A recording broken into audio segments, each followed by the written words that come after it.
धन्यमी मानेना आपुले संचित, धन्यमी मानेना आपुले संचित, राहिलीसे प्रीत तुझे नामे. धन्य झालो आता याचे संदेह नाही, न पडे आबाही काळा हाती. ब्रह्मरस करू भोजन पंगती, संताचे संगती सर्व काळ. धन्य झालो आता याचे संदेह नाही, न पडी या बाह्य काळा हाती. तुका म्हणे पोट धावेची न धाय, खादलेची खाय आवडीने. धन्य झालो आता याची संदेह नाही, न पडे या बाह्य काळा हाती. विठ्ठल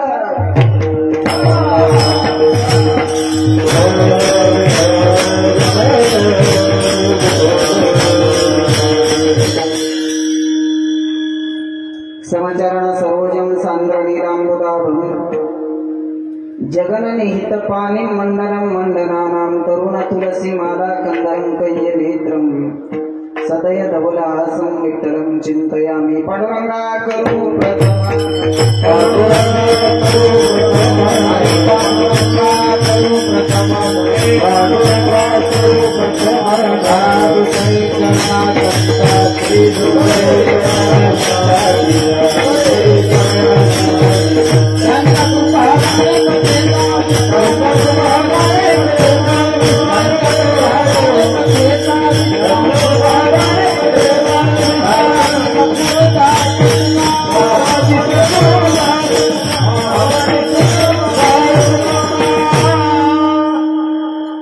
अलंकापुरी रम्य सिंहासनस्थं पदं भोज तेजस्फुरदिक्पदेशं. विधीन्द्रादिदेवैः सदा स्तूयमानं, समाधिस्थमूर्तिं भजे ज्ञानदेवम्.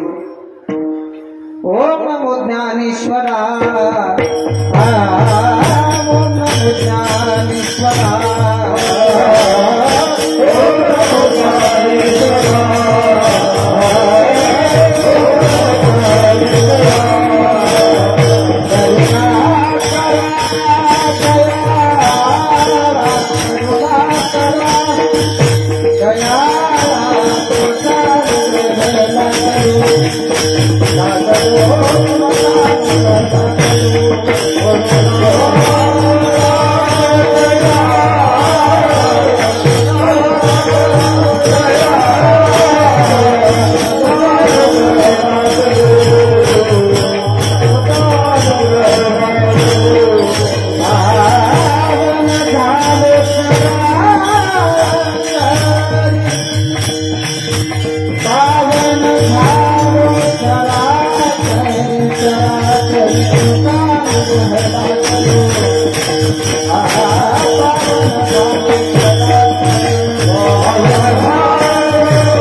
पावन झालो चराचरी आत्मरूप गणेशु केलिया स्मरण होय सकल विद्यांचे अधिकरण तेच बंधू श्रीचरण श्री गुरूंचे ते नमस्कार म्हणे आता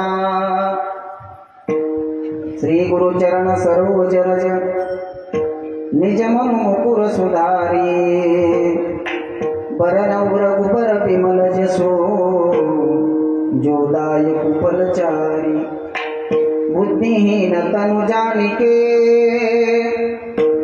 सुमिरो पवन कुमार बल बुद्धि विद्या देहु मोहि हरहु कलेश विकार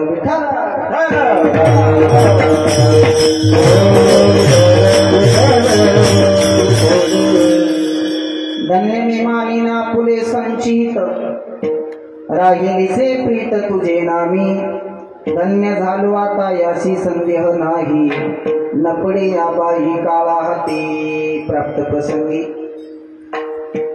कीर्तनरूपी सेवेसाठी निवडलेला अभंग जगदवंद्य जगद्गुरु संत श्रेष्ठ तुकाराम महाराज यांचा 4 चरणाचा अतिशय महत्वाचा गोड असा अभंग असून या अभंगातून जगद्गुरु तुकाराम महाराज आपल्या संचिताला धन्यता देतात विठाला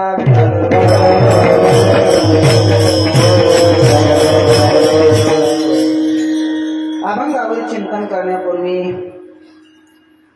प्रतिवर्षाप्रमाणे संपन्न होत असलेला अखंड हरिनाम सप्ताह श्री रामकथा ज्ञान यज्ञ सोहळा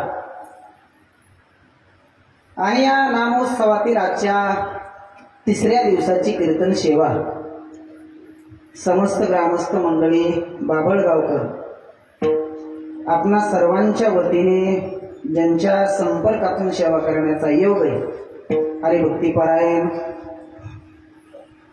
आपल्या गावचं भूषण महाराष्ट्रातील नामवंत कीर्तनकार आदरणीय मारुती महाराज सुरवशे आणि हरिभक्तीपरायण परमार्थ प्रेमी आमचे अशोकरावजी लाठे आणि गावातील सर्वांच्या माध्यमातून या ठिकाणी सेवा करण्याचा योग आहे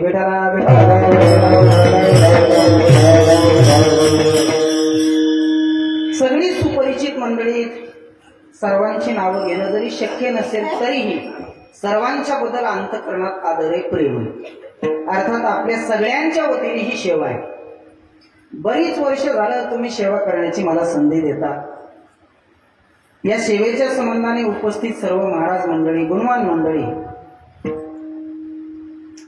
आपल्या गावचं रत्न जरी हल्ली त्यांचा मुक्काम दुसरीकडे असेल वास्तव्याला जरी ते दुसरीकडे असेल तरीही ते आपल्याच गावचे रत्न आहेत आमचे मित्र आमचे ज्येष्ठ गुरुबंधू परम आदरणीय हरिभक्तीपरायण गायनाचार्य अनंत महाराज शेंडगे आवर्जून या ठिकाणी उपस्थित आहेत दुसरे आमचे ज्येष्ठ गुरुबंधू वारकरी संप्रदायातील अत्यंत एक काळ त्या शेंडगे बंधूंनी गाजवलाय आजही ते गाजवतात आणि म्हणून शेंडगे म्हटलं की या जोडींचं नाव कुठेही घेतलं जातं त्यातही आदरणीय आमचे गोविंद महाराज शेंडगे आहेत महाराजांना नतमस्तक होतो त्याचबरोबर हरिभक्तीपरायण सुंदर अशी पहिली चाल त्यांनी गायली संगीत विशारद आमचे महादेव महाराज आहेत मृदंगाच्या साथीला आमचे परम मित्र मृदंग सम्राट सचिन महाराज आहेत आपल्या गावचं रत्न गायनाचार्य आमचे परम मित्र माऊली महाराज जगताप आहेत हरिभक्तीपरायण वारकरी संप्रदायातील ज्येष्ठ गायकी गेली अनेक वर्ष आपल्या गावात एक तरी दिवस ते सेवा देतात काय म्हणले दाजी तुम्ही काय मोठे मोठे आबा का मोठे आका म्हणले विनोदाने देवा म्हणजे सगळ्यांचं लाडकं व्यक्तिमत्व आणि म्हणून आदरणीय अशोक देवा कुलकर्णी आमच्या बरोबर तेही या ठिकाणी उपस्थित आहेत. त्याचबरोबर हरिभक्तीपरायण आमचे अंगद महाराज आहेत, हरिभक्तीपरायण राजेभाऊ महाराज आहेत, हरिभक्तीपरायण वारकरी संप्रदायातील एक ज्येष्ठ गायक. आपला कुठलाही कार्यक्रम असला की आवर्जून उपस्थित असतात. गायनाचार्य रघुनाथ महाराज कोळशे आहेत, मृदंगाचार्य आमच्या सर्वांचं अगदी प्रेमाचं ठिकाण, अत्यंत प्रेमळ स्वभाव, शांत स्वभाव, मृदंग सम्राट आमचे फपाळ आप्पा आहे, भीमरावजी महाराज फपाळ. आणि आवर्जून विशेष उपस्थिती आज आम्हा सर्व महाराज मंडळीवरती प्रेम करणारे व्यक्तिमत्व. खरं तर ते पत्रकार आहेत, पण पत्रकार असून सुद्धा वारकरी संप्रदायाविषयी आवड आहे त्यांना आणि वारकरी संप्रदायाचं ते काम करतात. आमचे मित्र बाळासाहेबजी फपाळ आवर्जून या ठिकाणी उपस्थित आहेत, त्यांना नमन करतो. आणि आमच्या मदन महाराजांच्या संस्थेतील ही सगळी बालगोपाळ मंडळी आपणा सर्वांच्या चरणावर नतमस्तक होतो ना अगदी संकल्पित वेळेत अभंगावर चिंतन करण्याचा प्रयत्न करतो. विठ्ठला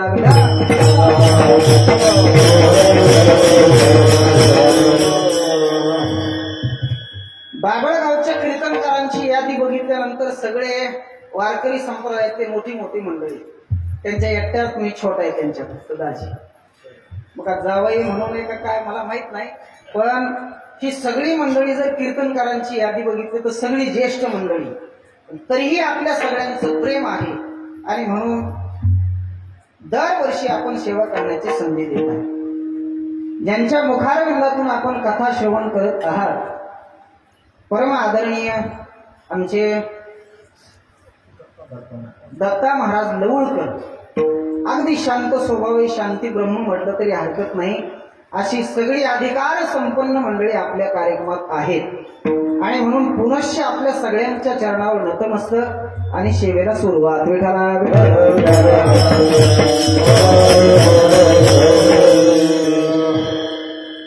अभंग जगद्गुरु तुकाराम महाराजांचा 4 चरणाचा आणि जवळजवळ सगळ्यांचा पाठ असणारा अभंग. निदान कान पाठ तरी आपण कधी का होईना हा अभंग आपल्या कानावरती पडलेला आहे. समजण्यासाठी अर्थ सोपा, इतका काही अवघड नाही. महाराज म्हणतात, माझं संचित मी धन्य समजतो. जगद्गुरु तुकोबाराज आपल्या संचिताला धन्यता देतात. अनेक वेगवेगळ्या अभंगांमधून महाराजांनी वेगवेगळ्या गोष्टींना धन्यता दिली. कधी ते संसारिकाला धन्यता देतात, कधी ते काळाला धन्यता देतात, कधी स्वतःला धन्यता देतात, तर कधी आपल्या संचिताला धन्यता देतात. आज महाराज आपल्या संचिताला धन्य म्हणतात. काय कारण आहे महाराज तुमच्या जीवनामध्ये असं धन्य म्हणण्यासारखं काय घडलं, किंवा तुम्ही संचिताला धन्य म्हणता, मग संचित दिसतंय का? संचित ही गोष्ट दिसत नाही. जे संचित तुम्हाला दिसतच नाही त्याला तुम्ही धन्य कशावरून म्हणता प्रश्न आहे. कारण संचित म्हणा, भाग्य म्हणा, थोर म्हणण्यासाठी, आम्ही भाग्यवान आहेत असं म्हणण्यासाठी काहीतरी जीवनात विशेष बदल घडावा लागतो, काहीतरी प्राप्त व्हावं लागतं. तुमच्या जीवनामध्ये असं काय तुम्हाला मिळालं की तुम्ही त्या संचिताला धन्यता देतात. महाराज म्हणतात, बाबा ज्या अर्थी माझ्या जीवनामध्ये एवढी संकट येऊन सुद्धा त्या भगवान परमात्म्याचं भजन माझ्याकडून सुटलं नाही, रात्रंदिवस जर त्याचं प्रेमाने मी भजन करत असेल तर याचा अर्थ माझं संचित धन्य आहे. विठ्ठला विठ्ठल.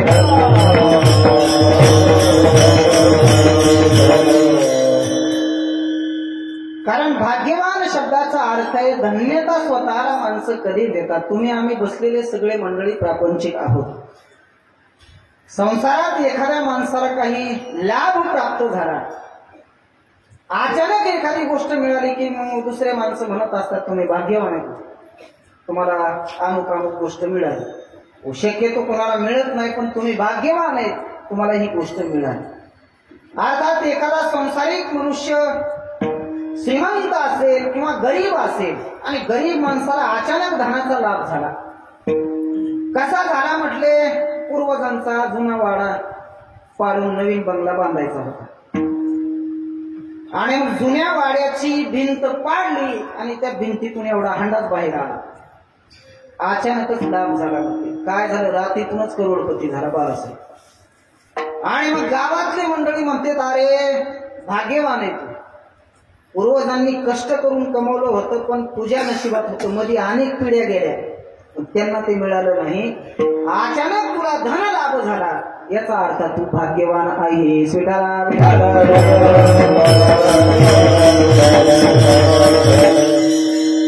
महाराज म्हणतात धन मिळणं हे काय फार मोठं भाग्य नाही. फार फार तर प्रारब्ध अनुकूल असले की या गोष्टी मिळतात. कारण काही गोष्टी ह्या प्रारब्धाने आपल्याला मिळत असतात. जसं एखादा माणूस, रोज माणसं म्हणतात त्याची 5ही बोट तुपातच आहे. चांगलं चांगलं खायला मिळणं हे प्रारब्धात असावं. जगामध्ये प्रत्येक माणसाला वाटतंय मला मानलं पाहिजे, सगळ्यांनी मान माझा वाढला पाहिजे, कुठं गेलं की मला 1 नंबरला सगळ्यांनी मान दिला पाहिजे. ह्या ज्या सगळ्या गोष्टी महाराज म्हटले ही फार तर प्रारब्धाची कृपा म्हणा.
काय म्हटले? हे प्रारब्धाने मिळालेल्या गोष्टी.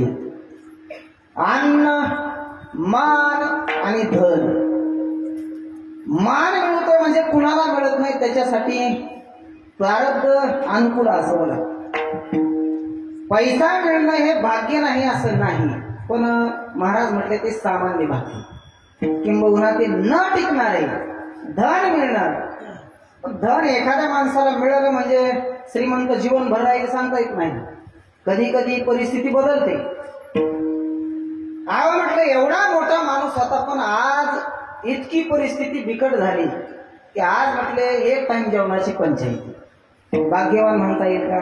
नाही. धन मिळणं भाग्य नाही असं नाही, पण ते अशाश्वत भाग्य म्हटलं. तुका म्हणे धन भाग्य शाश्वत.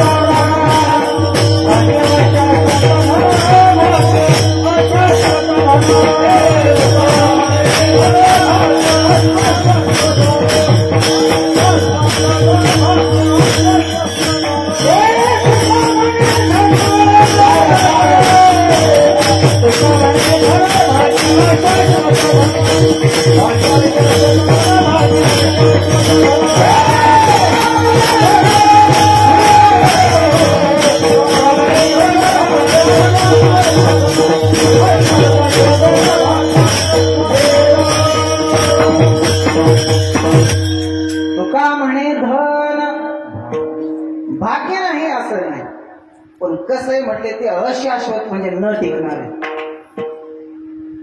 धन मिळवण्यासाठी सगळेच प्रयत्न करतात पण जीवनभर ते आपल्याकडे राहील सांगता येत नाही. एखाद्या वेळेला खिसा खुला असतो, मग माणसं खिशातून बंडल काढले का प्रत्येकाची इच्छा असते त्या बंडलातून रंगनाथ महाराज ते थोडी खराब असणारी नोट बाहेर काढतात. खर्च करायची असली की त्याला वाटते कडक कडक मागं ठेवू, आणि ज्या काही फाटके असतील थोड्या किंवा जरा लूज असतील चुरगाळलेले असतील मग ते अगोदर खर्च करतात. पण जरी कडक कडक मागं ठेवल्या तर खिशात राहतात का त्या? आतापर्यंत किती कडक निघून गेले हातात. महाराज म्हटले गणतच नाही त्याची, कारण ते न टिकणारे, कुणाच्याच हातात ते टिकत नाही. पूर्वजांकडे होतं, परंपरेने आपल्याकडे आलं, आपल्यालाही सोबत नेता येत नाही. ते आपल्याकडूनही पुन्हा दुसऱ्याकडे ते जाणार आहे, याचा अर्थ ते अशाश्वत आहे. म्हणजे न टिकणार ती लक्ष्मी एका जागेवर राहत नाही, मग ते स्थिर नाही. मग कितीही श्रीमंत असू द्या, श्रीमंत होणं भाग्य नाही असं नाही, पण अशाश्वत म्हटलेले खरं भाग्य त्याला म्हणता येणार नाही. विठाला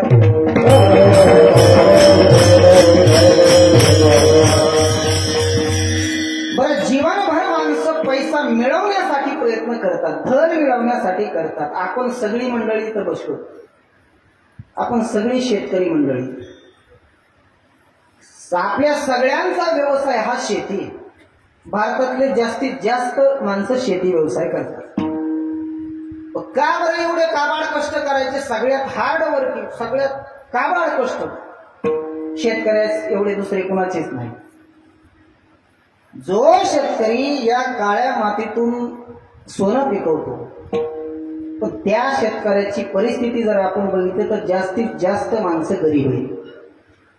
भारत हा कृषी प्रधान देश आहे, पण या देशातला जर कृषी असेल तर सगळ्यात श्रीमंत हा शेतकरी पाहिजे. रात्रंदिवस तुम्ही आम्ही कष्ट करतो. शेती काम हा आपला धंदाच आहे. धंदा शब्दाचा अर्थ आहे बाळासाहेब, एकच गोष्ट एखादी पुन्हा पुन्हा करणे, त्याचं नाव आहे धंदा. मग आपण रोज उठलं की आम्हाला शेतात जातो, सकाळी जातो संध्याकाळी परत येतो. हे घटिका यंत्र जैसे परिभ्रमिता, हे चालूच आहे की नाही? रोज तेच तेच तेच तेच काम करणं म्हणजे धंदा आहे. तुम्ही शेती करता म्हणून शेतकरी आहात, शेती तुमचा धंदा आहे. आता आमचे एखादा दुकानदार माणूस असेल, माजलगाववरून होलसेल किराणा आणायचा आणि बाबळगावात म्हणे विकायचा. दुकानदारी हा काय त्याचा? अरे महाराज धंदाच आहे ना. हे आमचे पत्रकार आहेत. आता काय पत्रकार यांचा? अहो धंदा म्हणजे काम म्हणा, धंदा एकच शब्द अर्थ शब्द. तुमच्यावर घेण्यापेक्षा हे महाराज लोक आम्ही रोज कीर्तन करतो. कीर्तन करणं काय आमचा? कोण म्हणलं धंदा? तुम्ही म्हणता ते बाळासाहेबाला म्हणलं तेव्हा तुला बरं वाटलं, मग आता तुझ्यावर आले असं काही नाही. हेचे आम्हा करणे काम म्हणा, धंदा म्हणा. मग सगळी माणसं हे जे काय आले याच्या पाठीमागे एकच हेतू आहे की पैसा मिळाला पाहिजे. बरं पैसा काय देव आहे का म्हणले महाराज? भजन कीर्तन करून देव मिळवायचा असतो. बाबा देव मिळवण्यासाठी सुद्धा पैसा पाहिजे. कारण जीवन जगत असताना संसार करत करतच परमार्थ करायचा. मग संसार करायला तरी पैसा लागतो. एक म्हणला महाराज पैसा काय देव आहे का? मी म्हणलो देव नाही, पण देवापेक्षा कमी सुद्धा नाही. बघा बाजारात बाहेर पडून खिसा जर रिकामा असेल तर कुणीच विचारलं. भरलेला खिसा माणसाला जग दाखवतो, पण रिकामा खिसा या जगातली माणसं दाखवतो. थोडी परिस्थिती ढासळू द्या, जवळचे माणसं कशी लांब जातात बघा. पैशाशिवाय चालतं का? काही नाही चालत. मग श्रीमंत होणं प्रत्येकाचं स्वप्न आहे, पण सगळीच मंडळी श्रीमंत होत नाही. त्याचं कारण ते प्रारब्ध आहे. विठाला विठाला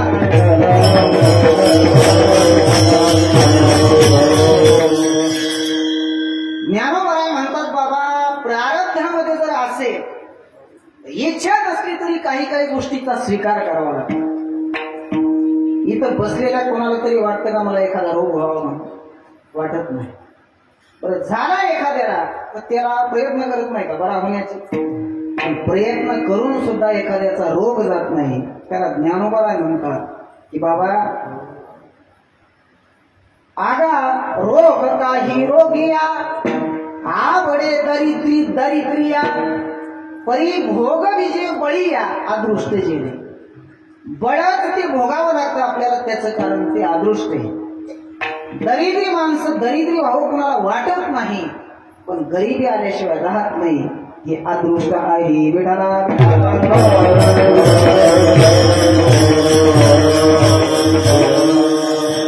धन मिळणं फार मोठं भाग्य नाही मला सांगायचं होतं, पण धनासाठी प्रयत्न आपण सगळी मंडळी करतोय.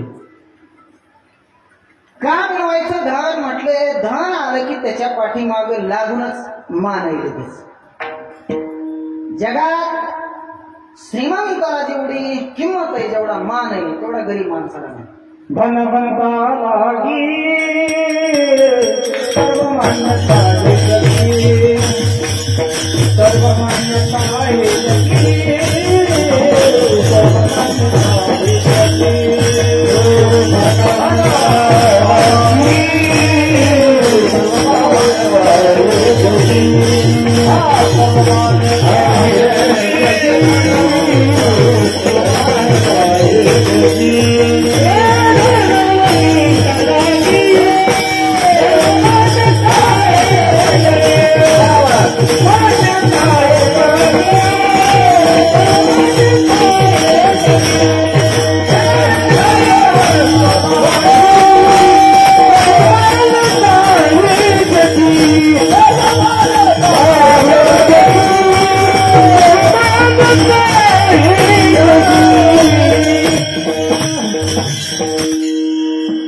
धनवंतालागी मान आहे म्हटले कुणाला?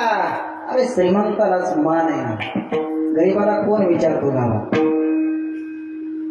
जवळून एखादा गरीब गेला तर माणसं बघत सुद्धा नाहीत त्याच्याकडे, राम राम तर पुढची गोष्ट. अगदी गरीब घरातला मनुष्य शेजारून गेला, कपडे मळालेले, खिशात म्हटले पैसा नाही, जमीन जुगला नाही, खाण्याची पंचायत आहे, आणि तो जर जवळून चालला तर माणसं त्याच्याकडे ढुंकून सुद्धा बघत नाही. पण जाऊ द्या बरं, श्रीमंत लांबून जाऊ द्या, माणसं जवळ जाऊन वाकून राम राम घालते. ही पैशाची ताकद आहे. धन आला की मान येतो. मग भले त्याला काही नसलं येत तरी माणसं म्हणतात बाबा त्याच्यासारखा हुशार माणूसच नाही आमच्याकडे.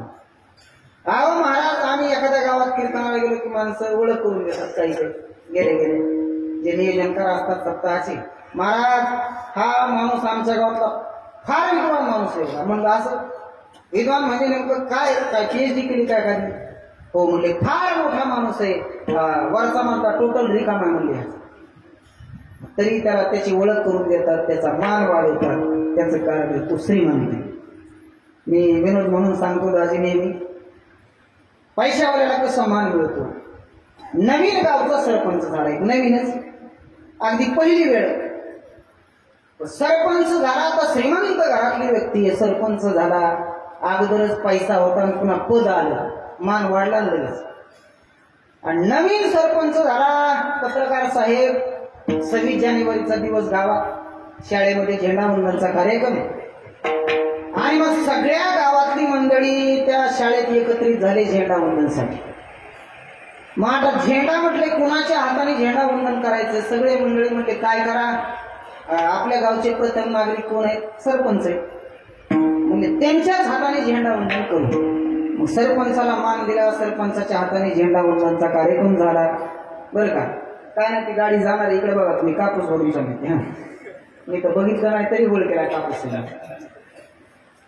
थोडा भाव वाढलाय, बाकी काही बदल नाही झाला त्याच्यात, एवढं इकडे बघा तुम्हाला. मान म्हटलं सरपंचाला पहिल्या नंबरचा मिळाला, शाळेत गेला, झेंडा फडकवला. काय करा म्हणले सरपंच, आता बोला म्हणले 5 मिनिटं तुम्हीच बोला, आता काहीतरी सांगा 26 जानेवारीचं मत. आता सरपंचाला मान दिला होता, सरपंच उठला, माईकवर गेला, आणि समोर असा समाज पाहिला की सरपंचाचे पाय विठ्ठल विठ्ठल म्हणतात. का त्याची माईकची पहिली वेळच भेट झाली होती. बरं, बोलायचंय 26 जानेवारीच्या विषयी, पण काहीतरी माहिती पाहिजे ना. मग आता खोटं बोल पण बोला की, हे तरी म्हणा कोणी होते. हा, ते रेटून बोल म्हणायचं, त्याच्यात काय एवढं आवडलं? खोटं बोल पण. आणि मग सुरुवात केली सरपंचानी भाषणाला. काय म्हणले सरपंच, हे पहा, आज आपल्या गावात आपल्या शाळेमध्ये 26 जानेवारीचा कार्यक्रम. आज 26 जानेवारी, आज 26 जानेवारी आहे. अहो म्हटले पुढं बोला की.